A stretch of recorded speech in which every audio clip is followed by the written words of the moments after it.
Hello and welcome ulit sa ating channel, no, dito sa Pips ni Juan.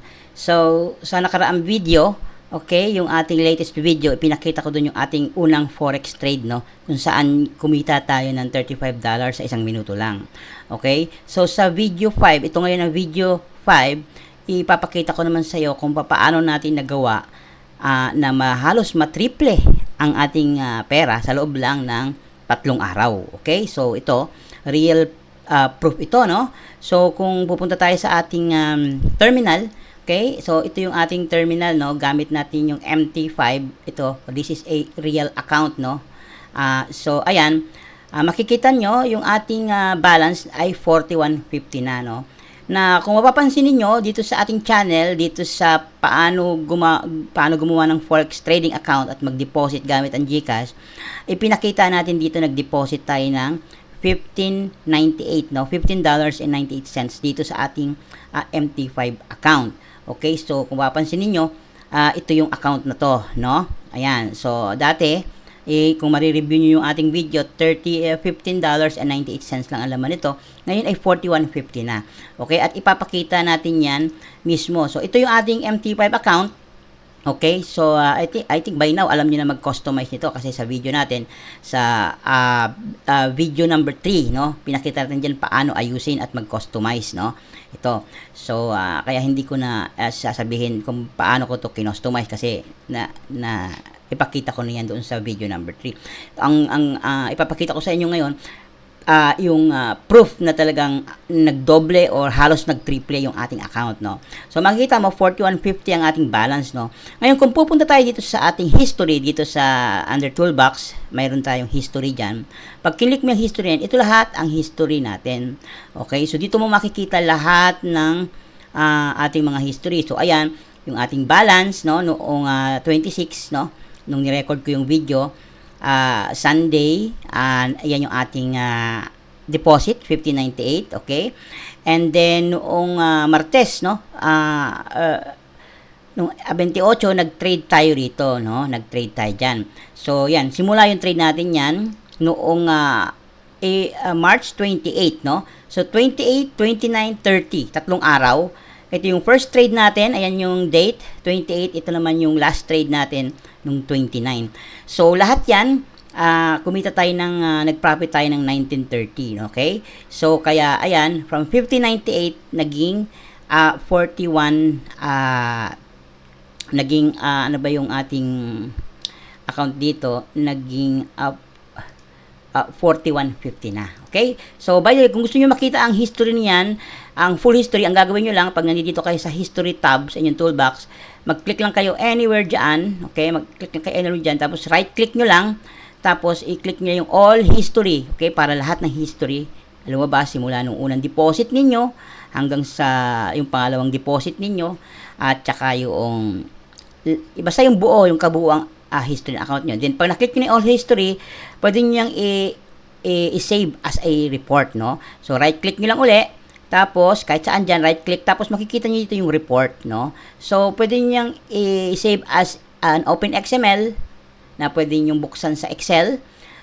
Or pwede nyo ring ibuksan as HTML. So, ito yung gagawin natin. So, pag i-click nyo yung HTML, then isi-save nyo lang yan. Pag sinave niyo magbubukas yung, ayan, na-save ko na kasi, kaya parehong pangalan, kaya sinasabi dito na meron na daw, gusto mo bang i-replace, o yes, i-replace natin. So, ayan, sinisave niya. So, ito na ngayon. Okay? So, ito ngayon yung kabuang trade history report nyo. So, dito, pwede nyo itong ipakita sa inyong mga investor kung kayo yung tumatanggap ng mga investment, yung pasok kayo ng pera, or gusto niyo ipakita sa mga kaibigan nyo, or sa, let's say, sa bank, or kahit sinong gustong magpatunay. Halimbawa, hinanapan kayo ng proof na, kumikita ka ba sa forex trading? Pwede, ipakita niyo itong trade history report nyo. Okay, pwede niyo naman itong i-save as PDF, no? So, makikita rito yung trade history report, okay, at yung pangalan nyo, at yung account ninyo, okay, at makikita dito kung ito yung demo account o real. Kasi, ayan, nakalagay naman, this is a real account, no? So sa company kung saan kayo nagtitrade, no, and ang date kung kailan na-generate itong report na ito. Okay, so dine-generate natin ito May 1, no, so Mayo 1, no, ayan, so Labor Day, no, Ayan. So, ito ngayon yung mga positions mula noong nagsimula tayo mag-ano ng account. Makikita dyan lahat ng mga positions ninyo, yung mga tinrade ninyo, ano yung tinrade nyong symbol. In this case, nag-trade tayo sa Euro USD lang. Tapos yung position number, yung time, kung saan kayo nag-open ng position, at kung anong klaseng position yung in-open nyo. Buy position ba yon o sell position? In this case, ayan, naka-detailed naman yan. Ano yung volume na in-open nyo o saang price kayo nag-open ng position. And then, naglagay ba kayo ng stop loss nyo? Naglagay ba kayo ng take profit ninyo? And then, yung time kung saan, ayan yung time kung saan kayo kinlose nyo na yung positions nyo. Okay? And then, yung price kung saan nyo kinlose, and then may commission yan, and then may swap. Okay? Yung commission at saka yung swap, depende yan kung nag-hold kayo positions overnight. Yung swap na yan, magkakaroon ng swap. Pwedeng mabawas sa inyo yung swap, pwede rin namang madagdag sa inyo yung swap.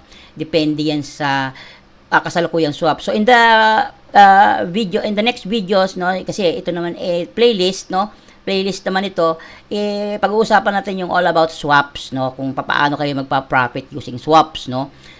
So sa ngayon, i-ignore muna natin yan. And then, ito yung mga profit natin. Okay?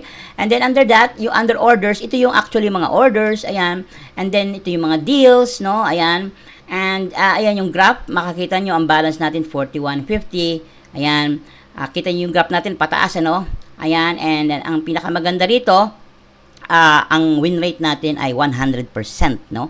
Makikita rito, yung short trades natin, it won 100%. Yung long trades natin, it also won 100%. Wala pa tayong talo so far, no? Wala pa tayong talo so far simula nung nagsimula tayong mag-trade noong Thursday, okay, no Tuesday, no? March 28 until kahapon, the Thursday. So ngayon Friday, magti-trade ako ngayon kasi may time, pwede pa naman, open pa naman ang forex market, so magti-trade ulit ako ngayon. And so, ito, pinakikita natin dito, no? So, ito ang patunay, no, na tayo'y kumikita dito sa forex trading. At kung meron kang maaasahang trading system, no, mahusay na trading system, halos hindi ka matatalo dito, no? Kagaya nga ito, napakikita ko, in 3 days, yung ating, in 3 days, yung ating 1598 na balance, no? Nag-deposit tayo dyan. Yan. Naging, ano na ngayon? Naging 4150 na. So, imagine, 4150. Kulang na lang ng $3.50, triple na. Pero definitely, nag-double na yung account natin. Kaya sa mga nagtatanong, kaya bang ma-double ang account in just 1 to 2 days? Ito ang sagot. Hindi ko na kailangan sabihin sa inyo, no? Kayang-kaya. Pero, pinapauna ko lang sa inyo, bagamat kayang-kaya, hindi iyon pangkaraniwan. Okay? Hindi pangkaraniwan kasi para madoble mo yung iyong account in 1 to 2 days, ay kailangan meron kang maayos na trading system na sinusunod. Okay? Kahit sabihin mo nang wala kang idea sa forex, basta meron kang sinusunod na maayos na trading system, naturuan ka, for example, naturuan kita, paano ang tamang pag-buy, at paano ang tamang pag-sell para mag-profit ka, sigurado magpa-profit ka. Kasi ito na nga, katunayan nga. Hindi ito peke, ito'y real trades, no? Real account yan, ano? Ayan, real account yan. At nag-trade tayo sa MT5, ito, real account yan. Pinapakita ko na nga. Okay? And so, yun lang masasabi ko sa inyo na sa mga nagkasabi kung kaya bang madoble ang account in 1 to 2 days. Ang sagot dyan is kayang-kaya. Pero, kayang-kaya pero kailangan meron kang maayos na trading system. And hopefully, kapag nag-subscribe kayo dito sa ating channel, okay, and ayan, step by step tinuturo ko naman sa inyo, simula nung pag-open ng forex account, pag-deposit, pag-configure ng trading platform, pag-customize, and hanggang sa pag-trades. Kung masusundan nyo lang yan, magagawa nyo rin yung ginagawa ko na kaya nyong madoble yung account nyo sa sandaling panahon lamang. Okay? So, ayan lang muna ang ating video sa ngayon, and abangan nyo na lang yung susunod na videos. By the way, kung gusto nyo pang magpatuloy itong mga gagatong klaseng videos ko, mag-subscribe lang kayo, and i-like nyo lang yung mga videos natin para ganahan naman tayo ulit, ano? And yun, sa mga gustong makaalam papaano ko ginagawa ito, na so far hindi tayo natatalo sa forex trading, and nagagawa nating madoble ang ating account in just a couple of days, 1 to 2 days. In this case, 3 days lang, halos matriple na natin yung ating pera. sumubaybay lang kayo dito sa ating channel at i-reveal ko yung ating sikreto. Okay, so ayan. So abangan ninyo, kung hindi pa kayo nakasubscribe, subscribe lang kayo dito sa ating channel, no? Pips ni Juan. Okay, so until the next video na lang uli. Bye!